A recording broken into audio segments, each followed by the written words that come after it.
The marble floors of Sterling Industries gleamed under crystal chandeliers, as Victoria Sterling's designer heels clicked through the 42nd floor lobby like a drumbeat, announcing the arrival of royalty, her perfectly tailored black suit and diamond jewelry catching light with every calculated step she took through the empire. She had built from nothing but ambition and ruthless intelligence.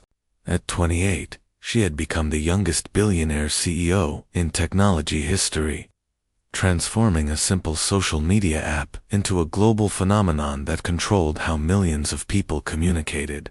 And success had made her believe that money could buy not just comfort and power, but superiority over every person who earned less than her daily coffee budget.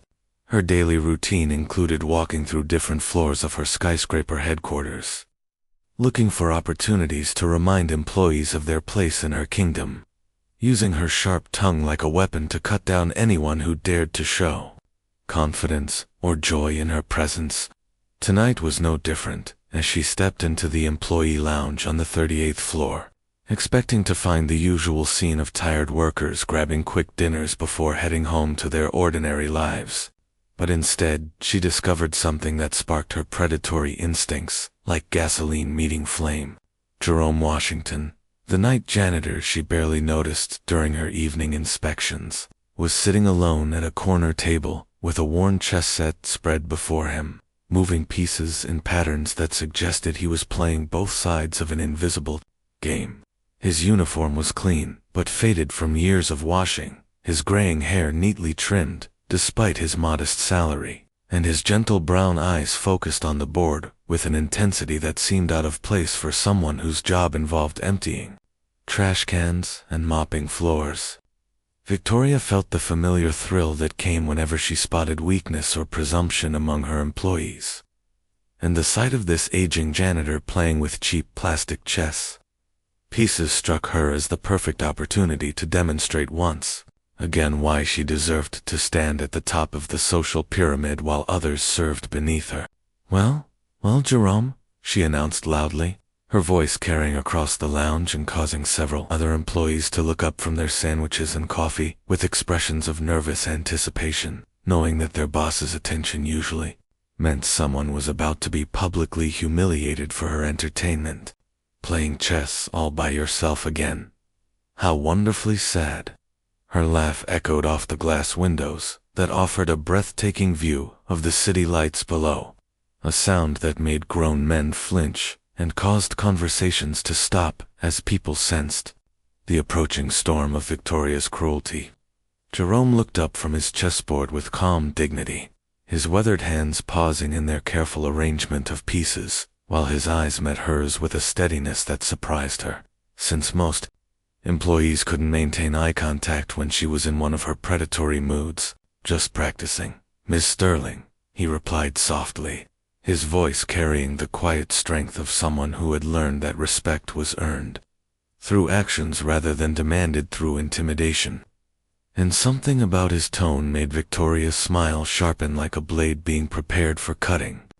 The other employees in the lounge had stopped eating and were now watching with the horrified fascination of people witnessing a car accident in slow motion, their phones discreetly recording because they knew Victoria's humiliations had become legendary throughout the company, shared in whispers and group chats as cautionary tales about what happened when ordinary people forgot their place in her world. Victoria moved closer to the table, her expensive perfume mixing with the smell of cleaning chemicals that seemed to follow Jerome wherever he went, and she studied the chessboard with the same calculating expression she used when planning hostile takeovers of competing companies. "You know what, Jerome," she said, her voice dropping to a conspiratorial whisper that somehow felt more threatening than her earlier loudness. "I'm feeling generous tonight, and I have a proposition that might change your pathetic little life forever." She settled into the chair across from him with fluid grace, crossing her legs and leaning forward, like a spider preparing to devour a fly that had wandered too close to her web. "Beat me at chess, and I'll marry you," she announced with theatrical grandeur, spreading her arms wide to encompass the growing crowd of fascinated onlookers who were now openly staring and recording this latest display of their boss's cruelty. Imagine that. Jerome, a janitor, married to a billionaire. You could trade in that mop for a life of luxury beyond your wildest dreams. The suggestion hung in the air like poison gas, making several employees shift uncomfortably as they realized they were witnessing something that crossed the line from mere arrogance into genuine maliciousness. Jerome studied her face for a long moment, his eyes seeming to see past her expensive makeup and perfect hair to something deeper and sadder that even she might not have recognized in herself. And when he finally spoke, his words carried a weight that made the watching crowd lean forward with sudden interest. "One game then, Ms. Sterling," he agreed quietly, his voice containing depths that suggested this decision meant more to him than anyone in that room could possibly understand. "But I should warn you about something important. Chess isn't about what you own or how much money you have in your bank account," he continued, beginning to arrange his pieces with movements so precise and practiced that they seemed almost ceremonial, each pawn and knight and bishop placed with the reverence of someone handling sacred objects. "Chess is about what you understand, how deeply you can see, and how well you know yourself when everything else is stripped away." Victoria's confidence wavered for just a moment as she watched his hands move with unexpected expertise. But she quickly pushed the doubt aside and began setting up her own pieces with the casual arrogance of someone who had never faced a real challenge in any area of life that mattered to her sense of self-worth. Victoria arranged her chess pieces with the casual arrogance of someone who had purchased victory so often that she believed it was her birthright, her manicured fingers treating the plastic figures like servants to be positioned for her amusement, while the growing crowd of employees pressed closer to the table with their phones recording what they expected to be another demonstration of their boss's superiority over someone she considered beneath notice. The fluorescent lights hummed overhead, casting harsh shadows across the employee lounge that had become an impromptu arena where dignity would battle entitlement, and every person in that room could feel the electricity of something significant about to unfold, though none of them understood just how completely their assumptions were about to be shattered. Jerome sat across from her with the quiet patience of a man who had learned to carry secrets like other people carried wallets, his weathered hands moving each piece into position with a reverence that suggested these simple plastic figures meant far more to him than anyone could possibly imagine. What the watching crowd didn't know, what even the security cameras couldn't capture, was that 40 years earlier, those same hands had been photographed holding crystal trophies in tournament halls across Europe, Asia, and America, when Jerome Washington had been Dr. Jerome Washington, the youngest chess grandmaster in United States history and a prodigy whose name was whispered with awe in chess clubs from Moscow to Mumbai. His mind had once been capable of calculating 27 moves ahead, while his opponents struggled to plan their next 3, and international newspapers had called him the American chess machine for his ability to find winning combinations and positions that other masters considered hopeless. Tournament directors had watched in amazement as teenage Jerome demolished opponents twice his age, with combinations so beautiful that spectators would applaud even when their favorite player was being destroyed, and his games had been studied in chess academies around the world as examples of pure tactical genius combined with deep strategic understanding. But genius at chess couldn't prepare anyone for the phone call that came on a rainy Tuesday morning when Jerome was 25 and preparing for the World Championship. The call that told him his wife Sarah and 8-year-old daughter Maya had been killed by a drunk driver while buying groceries for his celebration dinner. The trophies that had once filled his apartment with golden light suddenly became painful reminders of what he had lost while chasing glory on 64 squares. And the chess world watched in shock as their rising stars simply vanished, walking away from tournaments, sponsorship deals, and a future that had seemed as certain as sunrise. Jerome had sold every trophy, every medal, every reminder of his former greatness, to pay for funeral costs and medical bills. Then drifted through jobs and cities, like a ghost haunting his own life, eventually finding that the mindless routine of night cleaning helped quiet the memories that threatened to drive him insane with grief and guilt. For 20 years he had avoided chess completely, unable to bear the sight of the pieces that reminded him of everything.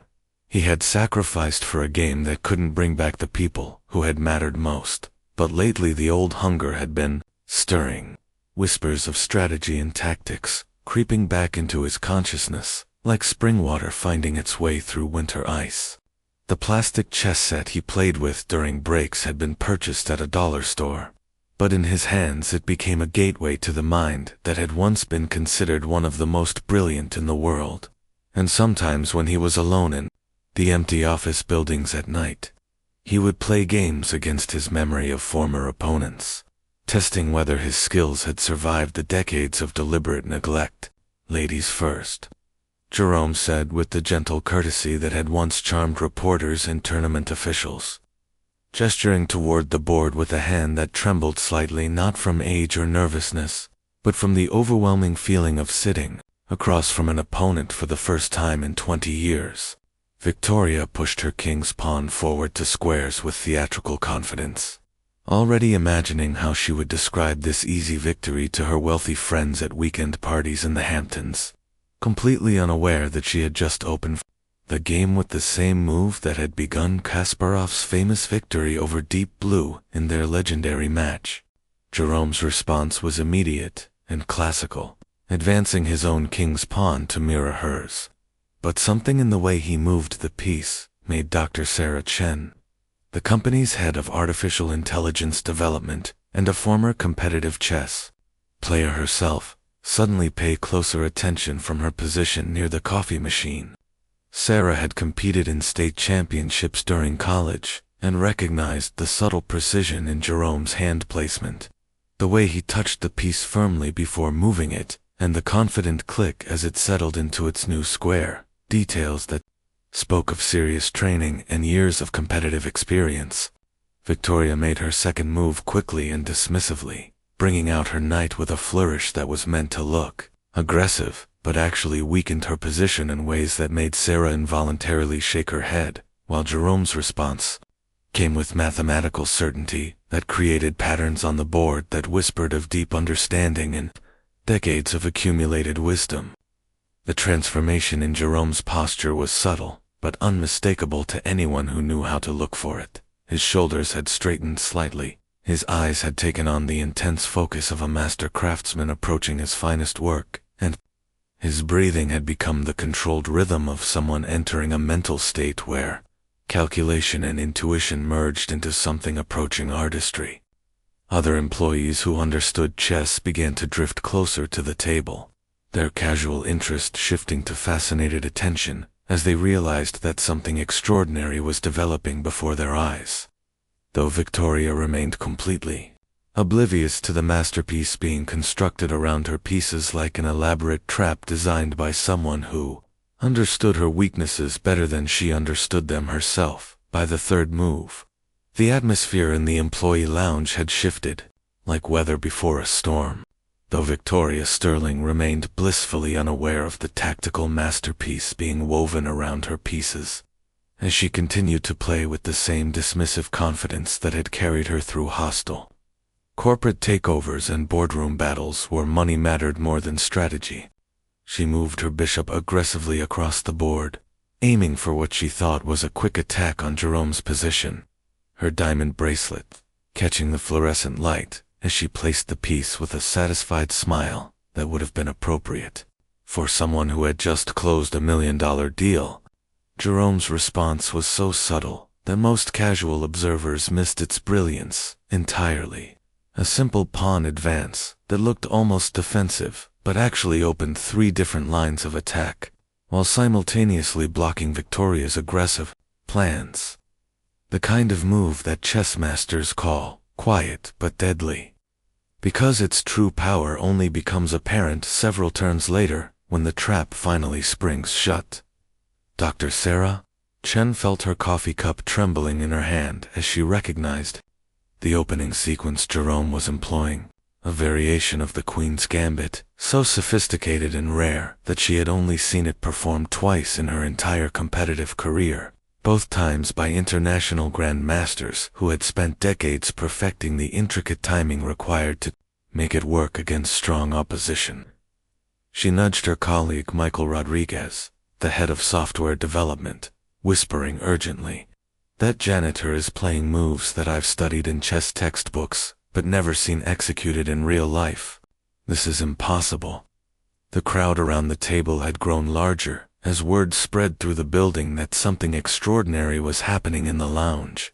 Employees abandoning their dinner breaks and evening tasks to witness what was rapidly becoming the most talked about event in company history, their phones recording every move while excited whispers filled the air like electricity before lightning strikes. Victoria, completely absorbed in her own perceived brilliance, continued to play with the aggressive style of someone who believed that force and intimidation could overcome any obstacle, moving her queen early into the center of the board where she thought it would dominate the game, not realizing that she was actually placing her most powerful piece exactly where Jerome wanted it, like a fish swimming directly into a carefully constructed net. Jerome's face remained calm and focused, but his eyes had taken on the intense concentration of a master surgeon performing delicate operations, each of his moves serving multiple purposes simultaneously, attacking Victoria's weaknesses, defending his own pieces, and setting up combinations that existed 5 or 6 moves in the future like seeds, planted for a harvest that only he could envision. The chessboard began to tell a story of inevitable conclusion, with Victoria's pieces being gently guided into positions where they would have no choice but to cooperate in their own destruction, and experienced players in the watching crowd started to recognize the patterns forming like constellations in a night sky that only astronomers can read. Marcus Thompson from accounting, who played chess at the local community center every weekend, found himself gripping his friend's shoulder and pointing at the board with barely controlled excitement. His voice hushed with awe as he explained, "She doesn't see it yet, but her king is already trapped. Jerome has been building this trap since move 1, and there's no way out."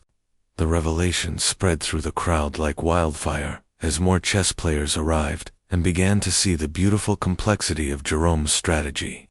The way every seemingly innocent move had been part of a larger plan that demonstrated not just tactical skill, but the kind of deep strategic understanding that takes decades to develop through serious study and competition at the highest levels.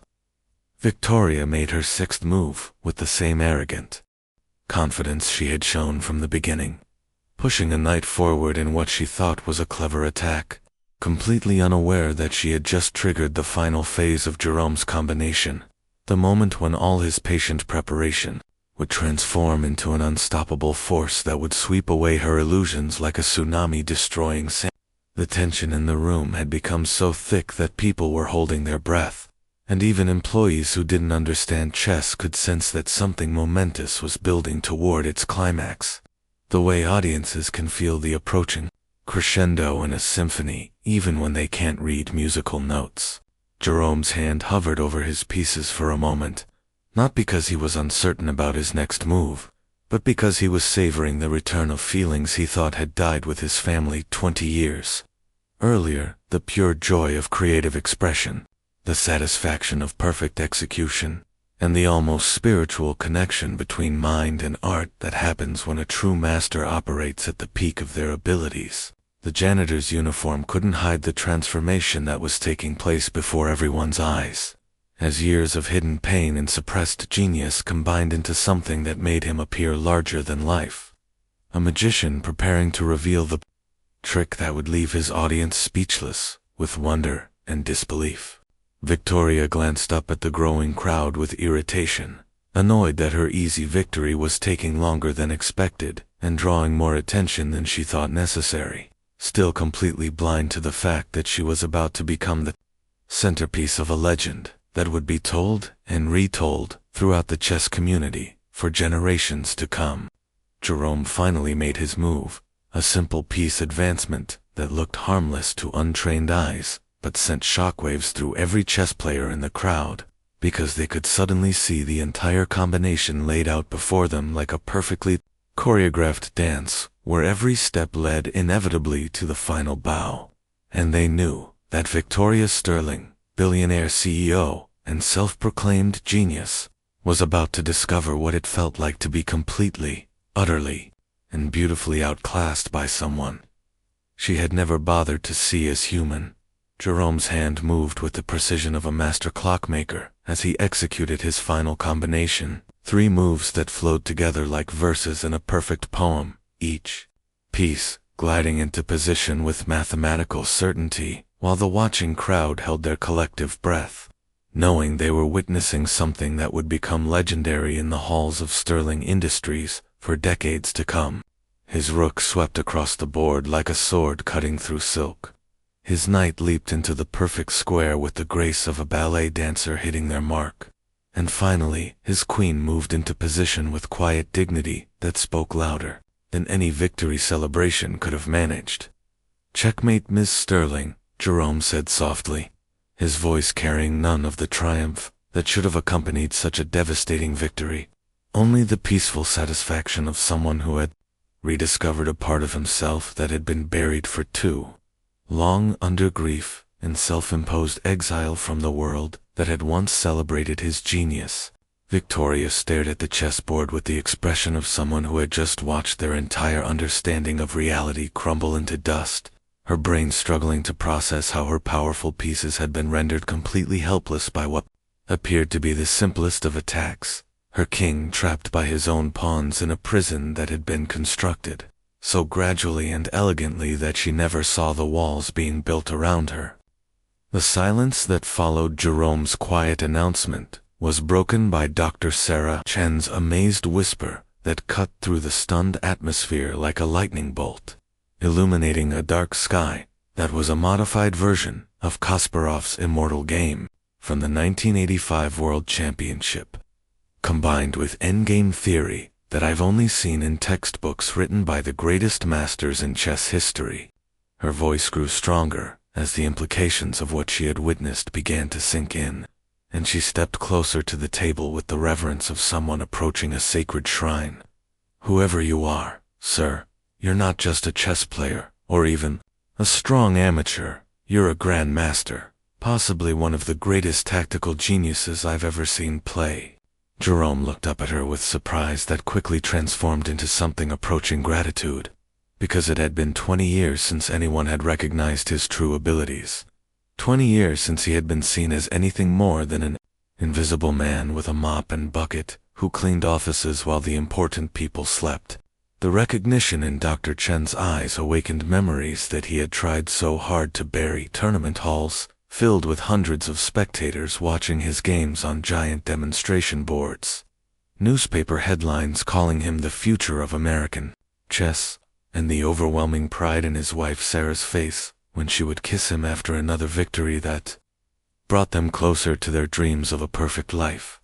Victoria's face had gone pale as winter snow as the full magnitude of her defeat and humiliation began to settle into her consciousness like poison spreading through her bloodstream.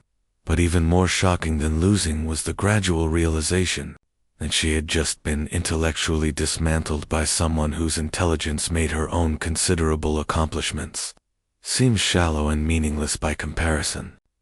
The crowd of employees was buzzing with excitement and disbelief, their phones capturing every moment as they realized they had just witnessed their untouchable boss being completely outclassed by the man they had all overlooked, dismissed, and probably pitied for years without ever bothering to wonder what stories might be hidden behind his gentle smile and quiet dignity. Marcus Thompson from accounting was frantically texting his chess club friends, trying to describe moves that were so beautiful and complex that words seemed inadequate to capture their brilliance, while other employees who had never cared about chess found themselves mesmerized by the artistry they had just witnessed. even if they couldn't fully understand the technical details of Jerome's masterpiece. "How?" Victoria whispered, the single word carrying the weight of her shattered assumptions about intelligence, success, and the people she had spent years treating as furniture in her personal kingdom. "How did someone like you learn to play like that?" The question hung in the air like smoke from a fire that had consumed everything she thought she knew about the world and her place in it. And for the first time in her adult life, Victoria Sterling felt small and insignificant in the presence of someone else's genuine greatness. Jerome began to pack away his chess pieces with the same careful attention he had shown throughout the game. Each worn plastic figure placed in its designated spot in the battered box with movements that seemed almost ceremonial, like a priest handling sacred objects during an important ritual that connected past and present in ways that transcended ordinary understanding. "I was once someone very different, Ms. Sterling," he said with quiet dignity that transformed him before everyone's eyes, from invisible janitor to the distinguished master. He had always been underneath the uniform and the years of deliberate anonymity that had hidden his true identity from a world that no longer knew his name. "Many years ago, I was Dr. Jerome Washington, and people used to say I had a gift for this game that comes along maybe once in a generation." The revelation hit the watching crowd like an earthquake, causing gasps and excited whispers as employees pulled out their phones to search for information about the legendary player, who had been cleaning their offices and emptying their trash cans while carrying one of the most brilliant chess minds in American history. "Life has a way of teaching us lessons that no amount of money can buy, Ms. Sterling," Jerome continued, his voice growing stronger with each word as he reclaimed the dignity that grief and circumstance had tried to steal from him. "It teaches us that titles and wealth don't determine our worth as human beings. Our character does, and how we choose to treat others when we think nobody important is watching or judging our actions." The words settled over Victoria like a heavy blanket, forcing her to confront truths about herself that she had spent years avoiding. While around them, the employee lounge had been transformed from a simple break room into the site of a revelation that would change not just how everyone saw Jerome Washington, but how they understood the hidden depths and untold stories that existed in every person they had ever dismissed as ordinary or unimportant.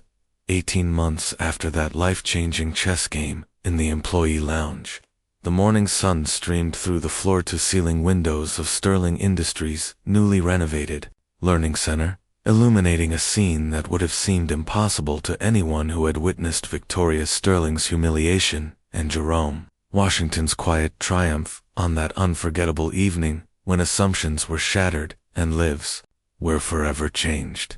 The same space where Jerome had delivered his masterful checkmate had been transformed into something beautiful and meaningful, a state-of-the-art facility where employees from every level of the company gathered daily to develop new skills, pursue advanced education, and discover talents they never knew existed within themselves. All funded by a woman who had learned that her greatest achievement wouldn't be measured in dollars, but in the number of lives she could help transform. Victoria Sterling stood before a group of new hires, no longer the cold and arrogant CEO who had once used her wealth as a weapon to wound others, but a leader who had discovered that true power came from lifting people up rather than tearing them down for personal entertainment. Her designer clothes had been replaced by simple business attire that spoke of competence without arrogance. Her cruel smile had softened into something approaching genuine warmth, and her voice carried the humility of someone who had been forced to confront the worst parts of herself and chosen to become better rather than bitter. "Today, I want to tell you about the most important lesson I've ever learned," she said to the attentive faces of janitors, security guards, cafeteria workers, and administrative assistants who had been invited to participate in the company's revolutionary Hidden Genius initiative, a program that had already discovered extraordinary talents in the most unexpected places throughout the organization. "I learned it from a man who taught me that intelligence and worth have nothing to do with job titles, bank accounts, or the respect that society chooses to give or withhold from us. Across the room, Jerome Washington sat at a beautiful wooden chess table. No longer wearing a janitor's uniform but dressed in the professional attire of Sterling Industries Director of Strategic Analysis, a position created specifically to utilize his extraordinary analytical abilities in business planning and corporate decisions. His transition back to competitive chess had been like watching a phoenix rise from ashes, as the chess world rediscovered one of its lost masters and marveled at how 20 years away from tournament play had only sharpened his already legendary skills. He was currently engaged in a teaching game with Maria Santos, a young security guard who had revealed an exceptional talent for chess strategy after joining the company's weekly chess club, one of dozens of programs that had emerged from the Cultural Revolution that began with 3 moves and a checkmate. The walls around them displayed photographs and news articles, chronicling the incredible success stories that had emerged from the Hidden Genius Initiative. David Kim, the night custodian who had turned out to be a brilliant software programmer and now leads Sterling Industries' artificial intelligence research team. Sarah Martinez, the cafeteria worker who spoke 7 languages fluently and had become the head of international communications.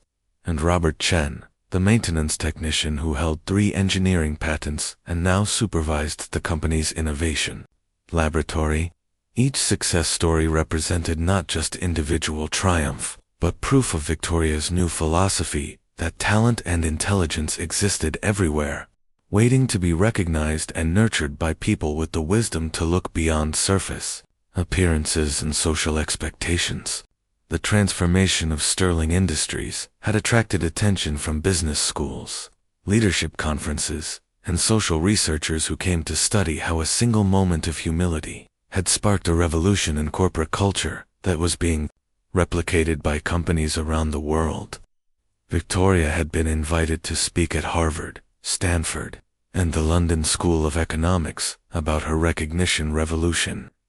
But she always insisted that Jerome share the platform with her, explaining that his quiet dignity and patient teaching had been the real catalyst for everything that followed their famous chess match. Their weekly chess games had become legendary among employees, not because of the sophisticated strategies they employed or the brilliant combinations that emerged from their matches, but because they represented something that seemed rare in the modern world, a genuine friendship built on mutual respect, shared purpose, and the understanding that everyone deserved to be seen and valued for their true potential rather than their current circumstances. Jerome had never married Victoria. Of course, that cruel challenge had been forgotten by both of them as they discovered something far more valuable than any romantic arrangement could have provided, a partnership dedicated to proving that human dignity was the most precious currency in any organization or society. The chess set that had started everything now sat in a place of honor in Victoria's office, not as a trophy celebrating her defeat, but as a daily reminder of the moment when her real education began. When she learned that strength meant acknowledging your mistakes and using your resources to help others rather than to hurt them. During interviews with business journalists who wanted to understand how Sterling Industries had achieved the highest employee satisfaction ratings in corporate history, Victoria would always smile and gesture toward the photograph on her desk, the image captured by an employee's phone of her shocked face staring at the chessboard where Jerome had just delivered checkmate, her expression showing the exact moment when her old worldview crumbled and something better began to take its place. Jerome often told new participants in their mentorship programs that the most important lesson he had learned during his years as both a chess champion and a knight janitor was that true victory never came from proving you were superior to someone else, but from helping others discover they were capable of greatness they had never imagined possible. The real checkmate, he would say while setting up pieces for another teaching game, happens when you realize that lifting others up doesn't make you smaller, it makes everyone stronger, including yourself. And in the gleaming halls of Sterling Industries, where a janitor had once been invisible, and a CEO had once been untouchable. That philosophy had created something that neither wealth nor genius alone could have achieved, a place where every person was seen, valued, and given the chance to become the best version of themselves, proving that sometimes the most profound victories come not from defeating your opponents, but from discovering that the person across the table was never your enemy at all.